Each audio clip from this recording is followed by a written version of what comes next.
మేడ్చల్ రంగారెడ్డి జిల్లాలో deputy collector వంశీమోహన్పై అవినీతి నిరోధక శాఖ భారీ స్థాయిలో దాడులు చేపట్టింది.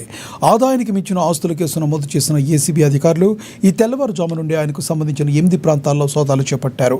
ప్రభుత్వ భూములను అక్రమంగా కాజేసినట్లు వచ్చిన ఆరోపణల నేపథ్యంలో ఈ దాడులు ప్రాధాన్యత సంతరించుకున్నాయి. ముఖ్యంగా అబ్దుల్లాపూర్, మేడ్, ఫింగ్లీపురం ప్రాంతాల్లో ప్రభుత్వ భూములను అక్రమంగా రిజిస్ట్రేషన్ చేసి రియల్టర్లకు బదిలీ చేసినట్లు ఏసీబీ ప్రాథమికంగా గుర్తించినట్లుగా సమాచారం. ఇప్పటికే 100 కోట్ల విలువైన ఆస్తులు ఆధారాలు లభిస్తున్నట్లుగా తెలుస్తుండగా దస్తావేజులు, బ్యాంకు లాకర్ల వివరాలు, నకిలీ రిజిస్ట్రేషన్ పత్రాలను అధికారులు స్వాధీనం చేసుకుని పరిశీలిస్తున్నారు. సోదాలు పూర్తయ్యాక పూర్తి వివరాలు వెల్లడిస్తామని ఏసీబీ అధికారులు తెలిపారు.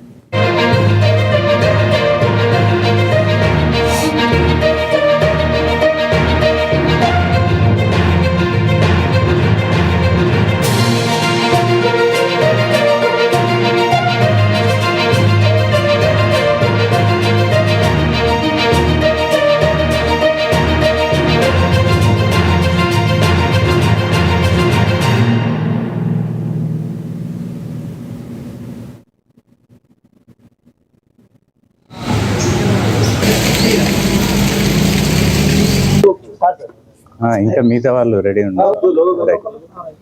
ఓకే, అందరికీ నమస్కారం. నేను Lakshmikanth Reddy, DSP ACB CIU. మేము ఈరోజు ఈయన ఎవరైతే ఏవో ఉన్నాడో వంశీమోహన్, ఈయన డిప్యూటీ గ్రేడ్ కలెక్టర్ యుఎల్సి డిపార్ట్మెంట్లో మేడ్చల్ మల్కాజ్గిరి నందు పనిచేస్తున్నాడు ప్రస్తుతము. ఈయన గతంలో 2019 and 23లో శేర్లింగంపల్లి తహసీల్దార్గా పనిచేయడం జరిగింది. అక్కడ దాదాపు 4 సంవత్సరాలు పనిచేయడం జరిగింది. ఈ క్రమంలో ఈయనపై కొన్ని భూములకు సంబంధించిన లావాదేవీలకు సంబంధించి కొన్ని అనుమానాస్పద ట్రాన్సాక్షన్స్ ఉన్నాయని చెప్పి ఫిర్యాదు ఉండడం వల్ల మేము ఈరోజు ఈ సోదాలు అనేటివి నిర్వహిస్తున్నాం. ప్రస్తుతానికి ఈ సోదాలు డిఫరెంట్ ప్లేసెస్లో కొనసాగుతున్నాయి.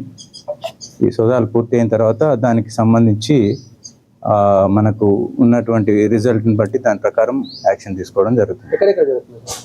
ఈ సిటీలోనే కొన్ని ఇతర వీళ్ళ సంబంధించిన రిలేటివ్స్ ఇండ్లలో చేస్తున్నాం.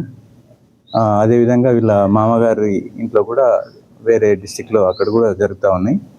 ఇవి సాయంత్రానికి కానీ పూర్తి